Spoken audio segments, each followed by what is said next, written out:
बिना OBC SC ST कोटे के महिला आरक्षण बिल, संघ भाजपा द्वारा ओबीसी वर्ग के जले पर नमक। क्रेडिट चंद्रभान पाल BSS। जो आरएसएस आज तक अपने मुख्य संगठन में महिलाओं को स्थान नहीं दे सका, उसे लोकतंत्र की मजबूरी ने अपनी राजनीतिक विंग भाजपा को महिला आरक्षण बिल लाने का आदेश देना पड़ा। लेकिन मनु और तुलसीदास को अपना प्रेरणा स्रोत मानने वाले संघ भाजपा ने इसमें भी शूद्र, ओबीसी एससी एसटी विरोधी और ब्राह्मण वर्चस्ववादी षड्यंत्र ही रचा है। वैसे संघ भाजपा जिस मनुवादी मानसिकता से ग्रस्त है, उसमें सभी महिलाओं को चौथे दर्जे का नागरिक शूद्र ही माना गया है। संघ भाजपा के अत्यंत प्रिय तुलसीदास दुबे ने रामचरितमानस में नारी के बारे वैसे तो बहुत कुछ लिखा है, किंतु बानगी के तौर पर कुछ चौपाया। महावृष्टि चली फूटी क्यारी, जिमी स्वतंत्र भय बिगड़ी नारी। भारी बारिश से खेत की क्यारियां फूट जाती हैं, जैसे स्वतंत्र होने पर स्त्रियां बिगड़ जाती हैं। विधिहु न नारी हृदय गति जानी, सकल कपट अधव गुण खानी। स्त्रियों के हृदय की गति चाल विधाता भी नहीं जान सके, वह संपूर्ण कपट, पाप और अवगुणों की खान है। नारी स्वभाव सत्य सब कहानी, अवगुण 8 सदा उड़ रही। लोग सत्य ही कहते हैं कि स्त्रियों के हृदय में 8 अवगुण हमेशा ही रहते हैं। ढोल गवार शूद्र पशु नारी सकल ताड़ना के अधिकारी, यह चौपाई तो राष्ट्रीय बहस का विषय बन चुकी है, जिसमें ब्राह्मणी छावनी ने ताड़ना का अर्थ प्रताड़ना के बजाय शिक्षित करना बताने का असफल प्रयास किया। और ब्राह्मणों के लिए ये चौपाई लिखने के बावजूद कोई तुलसीदास जातिवादी नहीं। संघ भाजपा का भी यही एजेंडा है, लेकिन वे भी जातिवादी नहीं। जातिवादी तो ओबीसी एससी एसटी के नेता हैं, जो वंचित वर्ग के हक अधिकार की मांग करते हैं, उसके लिए जाति आधारित जनगणना की मांग करते हैं, हर विभाग में संख्यानुपात प्रतिनिधित्व की मांग करते हैं। पुण्य एक जग महु नहीं, दूजा मन क्रम वचन विप्रपद पूजा। सानुकूल तिन्ह पर मुनि देवा, जो तजी कपटू करही द्विज सेवा। जगत में पुण्य एक ही है, उसके समान दूसरा नहीं। वह है मन, कर्म और वचन से ब्राह्मणों के चरणों की पूजा करना। जो कपट त्याग करके ब्राह्मणों की सेवा करता है, उस पर मुनि और देवता प्रसन्न रहते हैं। मनुवादियों की इसी स्त्री विरोधी मानसिकता के कारण देश का इतिहास बाल विवाह, सती प्रथा, देवदासी प्रथा, अन्य अनेक कुप्रथाओं और लंबी गुलामी से कलंकित है। और वर्तमान संघ भाजपा के उसी मनुवादी मानसिकता से ग्रस्त होने के कारण हाथरस, कठुआ, बिल्किस बानो, मणिपुर जैसी और अनेक छोटी बड़ी घटनाओं से कलंकित है। और इनके शूद्र, ओबीसी एससी एसटी विरोधी मानसिकता के कारण और सत्ताधारी होने के नाते देश के 85% बहुजनों का जीवन कठिन से कठिनतम होते जा रहा है।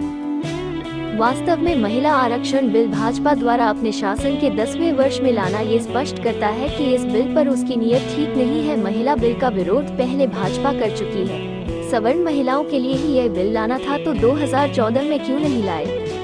आखिरी साल में महिला आरक्षण बिल लाना भाजपा की मजबूरी है, क्योंकि अंबानी अदानी केंद्रित आर्थिक नीतियों की वजह से पूरे देश की जनता महंगाई, बेरोजगारी से परेशान है, जिससे सबसे ज्यादा महिलाएं त्रस्त हैं। कर्नाटक में भाजपा बुरी तरह हार चुकी है। जनाक्रोश इतना बढ़ चुका है कि आगे 2024 लोकसभा सहित किसी भी चुनाव में भाजपा के जीतने की दूर दूर तक कोई संभावना नहीं है। हड़बड़ाहट में आरएसएस के निर्देश पर भाजपा ये बिल लेकर आ तो गई, लेकिन एससी एसटी के पहले से चले आ रहे आरक्षण में ही उस वर्ग की महिलाओं को भी 33% दे दिया। देश की आधी से ज्यादा आबादी ओबीसी की महिलाओं के लिए अलग से कोई कोटा निर्धारित ही नहीं किया, अर्थात यह ईडब्ल्यूएस की तरह सवर्ण महिला आरक्षण बिल हो गया, जिसके कारण ओबीसी का प्रतिनिधित्व लोकसभा और विधानसभाओं में पहले से काफी कम हो जाएगा।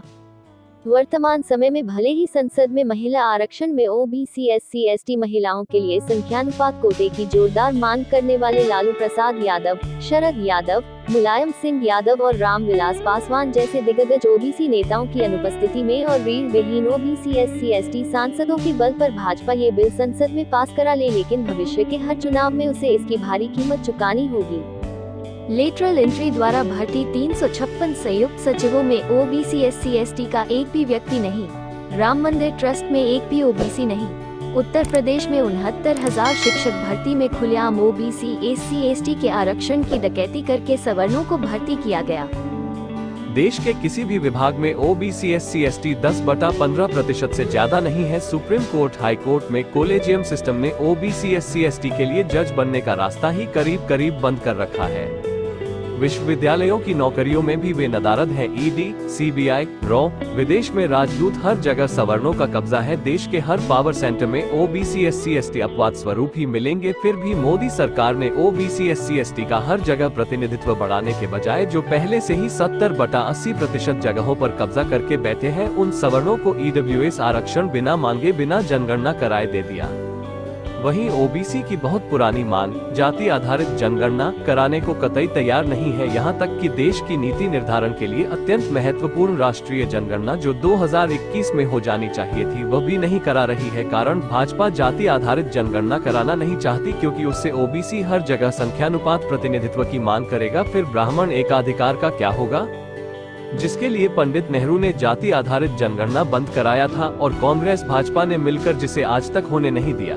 मूल ओबीसी के भय से ही नकली ओबीसी मोदी जी की सरकार राष्ट्रीय जनगणना भी नहीं करा रही है, लेकिन ओबीसी उनकी साजिश को समझ चुका है।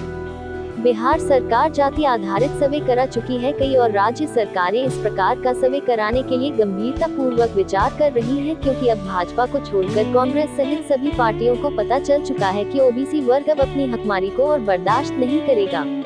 इसीलिए अपने शासनकाल में ओबीसी की जाति जनगणना न कराने वाली और महिला आरक्षण में ओबीसी SC ST को कोटा न देने वाली कांग्रेस ने भी जाति आधारित जनगणना और महिला आरक्षण बिल में ओबीसी SC ST कोटे की मांग की है। बिहार के शिक्षा मंत्री चंद्रशेखर यादव और स्वामी प्रसाद मौर्य द्वारा उठाए गए रामचरितमानस प्रकरण और अभी हाल ही में उदयनिधि स्टालिन द्वारा सनातन की तुलना डेंगू, मलेरिया, कोरोना से करते हुए उसे खत्म करने के आह्वान पर SC ST और खासकर ओबीसी वर्ग से मिले अपार जनसमर्थन से ब्राह्मणी छावनी में हड़कंप मच गया है। उसी हड़बड़ाहट में यह महिला आरक्षण बिल लाया गया है, लेकिन बिना ओबीसी कोटे का ये बिल ओबीसी के लिए जले पर नमक छिड़कने जैसा है, जिसका खामियाजा भाजपा को भविष्य के हर चुनाव में भुगतना पड़ेगा। भाजपा का असली मनुवादी चेहरा खुलकर सामने आ चुका है। भाजपा लोकतंत्र और संविधान के लिए खतरा बन चुकी है। वो देश में धर्म तंत्र और मनु विधान लागू करना चाहती है। SC ST तो पहले से ही भाजपा को पहचान चुके हैं। अब ओबीसी भी इनके हिंदुत्व की आड़ में पूर्ण ब्राह्मण शाही कायम करने के इरादे को भांप चुका है। धर्म के धोखे में रहकर ओबीसी ने ही भाजपा को इस बुलंदी पर पहुँचाया है। अब ओबीसी ही इसे इसकी पूर्व की स्थिति अर्थात 2 सीट पर पहुँचाने का काम करेगा। अब EVM का तिकड़म भी भाजपा को डूबने से नहीं बचा पाएगा, क्योंकि आज का ओबीसी अपने समतावादी महापुरुषों फुले साहू अम्बेडकर पेरियार के विचारों एवं उनके संघर्षों को जान चुका है। उनकी लड़ाई किस विचारधारा के खिलाफ थी वह भी जान चुका है। उनकी राहों में रोड़े अटकाने वाले कौन थे उन्हें भी पहचान चुका है। अब ओबीसी मनुवादियों के किसी भी झांसे में आने वाला नहीं है, बल्कि SC ST के साथ एकजुट होकर भारत को अपने महापुरुषों के सपनों का समृद्ध एवं प्रबुद्ध भारत बनाने के लिए, शासक वर्ग बनने के लिए कमर कस चुका है।